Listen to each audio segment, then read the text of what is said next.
¿Y si lo que creías saber sobre la historia de México fuera mentira? Desde presidentes traicionados hasta injerencia extranjera. Hoy revelamos 10 grandes falsedades que muchos aún creen ciertas. Número 1. La verdadera causa de la renuncia de Porfirio Díaz.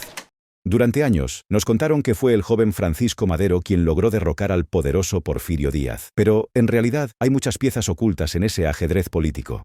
Para 1910, Díaz ya había incomodado seriamente a Estados Unidos al negarse a permitir bases militares extranjeras en suelo mexicano, frenar el ambicioso proyecto del Canal Seco y preferir comprar armas a Alemania en vez de a su vecino del norte. Estos desacuerdos no pasaron desapercibidos. Mientras tanto, en Nueva York, un abogado conocido como el abogado de las revoluciones, Sharon Hopkins, se reunía con representantes de Madero.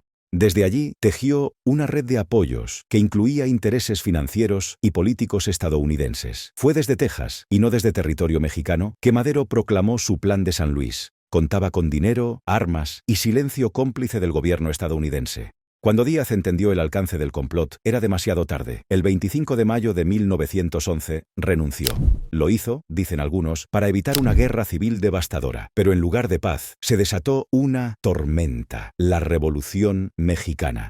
Una guerra fratricida que cambiaría para siempre el destino de México. Número 2. Los Estados Unidos y petroleras financiaron la Revolución Mexicana. $785.000. Esa fue la cifra que, según informes confidenciales de la época, recibió Gustavo Madero de parte de las compañías petroleras Standard Oil y Walter Pierce. Este dinero no fue solo una ayuda simbólica, sirvió para comprar armas, financiar operaciones logísticas y garantizar apoyos clave en puntos estratégicos del país. En las sombras, el dinero estadounidense empujaba los engranajes de una revolución. Y es que la Casa Blanca no estaba dispuesta a perder influencia en México. Venía de una época en la que los intereses económicos, especialmente los energéticos, marcaban la pauta de sus relaciones exteriores. Así, más allá del discurso idealista sobre libertad y democracia, lo que buscaban era asegurar un gobierno más favorable a sus intereses petroleros y bancarios. No se trató simplemente de inspiración revolucionaria, sino de una estrategia fríamente calculada. Número 3. El grito de independencia es en fecha equivocada.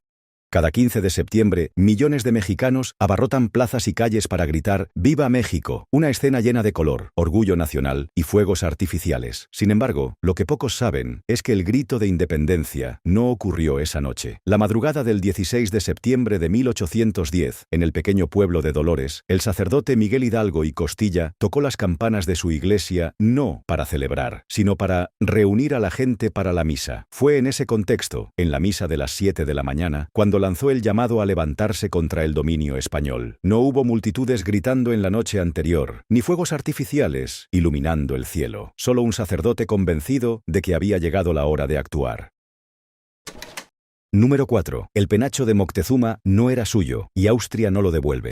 El llamado penacho de Moctezuma es uno de los objetos más simbólicos y enigmáticos de la cultura mexicana. Se trata de un tocado hecho con plumas de quetzal, incrustaciones de oro y materiales preciosos, pero con un origen algo ambiguo. No existe una prueba definitiva que confirme que este penacho perteneciera a Moctezuma. La historia más difundida asegura que fue un regalo al conquistador Hernán Cortés. Pero esta versión no está respaldada por registros. De hecho, algunos expertos sostienen que podría haber pertenecido a un sacerdote o haber sido parte de un conjunto ceremonial más amplio. Hoy en día, esta pieza se encuentra en un museo de Viena. Allí se le exhibe como el penacho de Moctezuma, un título poderoso para atraer incautos, pero engañoso.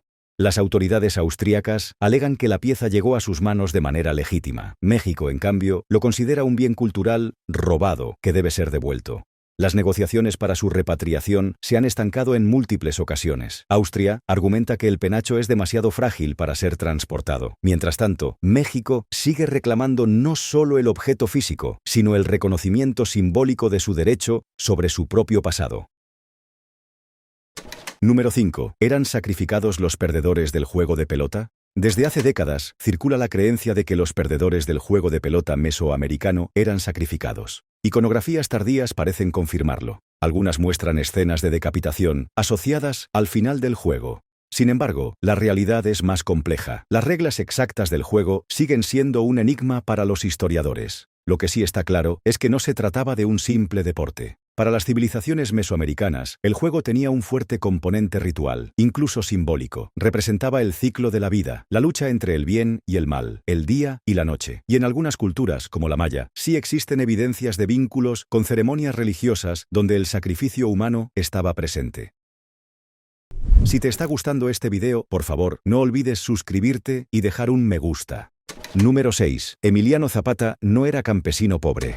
Durante décadas, Emiliano Zapata ha sido retratado como el símbolo del campesino pobre y explotado, el héroe que se levantó en armas por los sin tierra. Pero la realidad es más compleja de lo que la leyenda sugiere. Zapata poseía tierras propias, criaba caballos de raza y obtenía ingresos suficientes para costearse gustos que lo alejaban del perfil del campesino común. Comía platillos franceses, bebía coñac y vestía con elegancia. Su traje de charro era adornado con botonaduras de plata. Vivía con cierta holgura económica y se movía en un círculo social respetado dentro de su comunidad. Número 7. ¿Santa Anna era tan odiado? Antonio López de Santa Anna es una de las figuras más contradictorias de la historia mexicana. Lo apodaban el 15 uñas, en referencia a la amputación de su pierna a causa de un cañonazo. Fue presidente hasta en 11 ocasiones, aunque algunos registros cambian esta cifra dependiendo de cómo se cuenten sus idas y venidas del poder. Lo cierto es que siempre conservó un notable respaldo militar y un carisma que le permitía recuperar la presidencia una y otra vez. A veces federalista, otras centralista, incluso monárquico. Santa Anna encarnó la inestabilidad política de su tiempo. Fue odiado en ciertos sectores, sin duda, pero también fue admirado por muchos. No fue simplemente un villano de caricatura, era un hábil orador, estratega militar y símbolo nacional tras algunas victorias. Número 8. Cortés no lloró en la noche triste ni había árbol. La imagen de Hernán Cortés llorando bajo un frondoso árbol, derrotado y desconsolado tras la retirada, ha sido grabada en el imaginario popular como una escena de tragedia épica. Pero la verdad es que esta escena nunca ocurrió. En sus cartas al rey Carlos I de España, Cortés relata con precisión los eventos del 30 de junio de 1520, cuando sus tropas fueron emboscadas por los mexicas. Habla de caos, bajas y desorganización, pero en ningún momento menciona lágrimas, ni mucho menos un árbol testigo de su sufrimiento. El llanto de Cortés no está documentado por él mismo. Fue Bernal Díaz del Castillo, soldado y cronista, quien muchos años después añadió esa cuota dramática. En su crónica, menciona lágrimas y dolor. Esa parte de la historia fue una construcción posterior, alimentada por la tradición oral y la necesidad de símbolos potentes. Número 9. Una momia egipcia en México. En 1865, durante una expedición arqueológica en Puebla, un grupo de exploradores desenterró una escultura que dejó a todos boquiabiertos. Su forma alargada, su apariencia vendada y el porte solemne hacían pensar en una auténtica momia egipcia. Los arqueólogos, intrigados, describieron lo que parecía ser un cuerpo momificado con vendas y un sudario, similar a las prácticas funerarias del antiguo Egipto. Antonio García Cubas, uno de los relatores de la expedición, anotó que nunca antes habían encontrado algo tan peculiar. El hallazgo fue trasladado con la intención de enviarlo al Museo Nacional, en Ciudad de México. Pero la historia tomó un giro inesperado. La escultura nunca llegó a su destino. Se perdió en el camino, y con ella las esperanzas de resolver el misterio. Hoy se cree que pudo tratarse de una confusión. Los arqueólogos habrían confundido los anillos rituales de una figura prehispánica con los vendajes de una momia. Número 10. ¿Y si los niños héroes no existieron?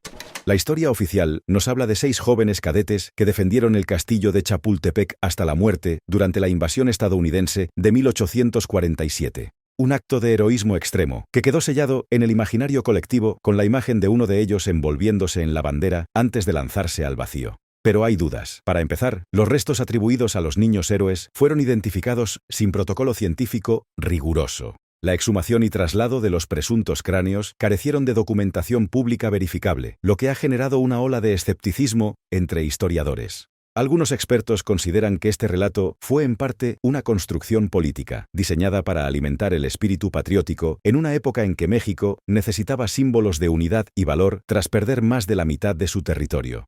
¿Existieron realmente? ¿Es posible? ¿Murieron como lo cuenta la leyenda? Eso es más difícil de comprobar. Lo que es claro es que, con o sin precisión histórica, su historia se convirtió en mito fundacional, necesario para una nación que buscaba identidad. La historia no siempre es como la aprendimos. Cuestionarla no es traición, es entenderla mejor. Si te gustó este video, por favor suscríbete, deja un me gusta y un comentario. Es gratis y me ayudaría de mucho para seguir haciendo videos. Hasta pronto.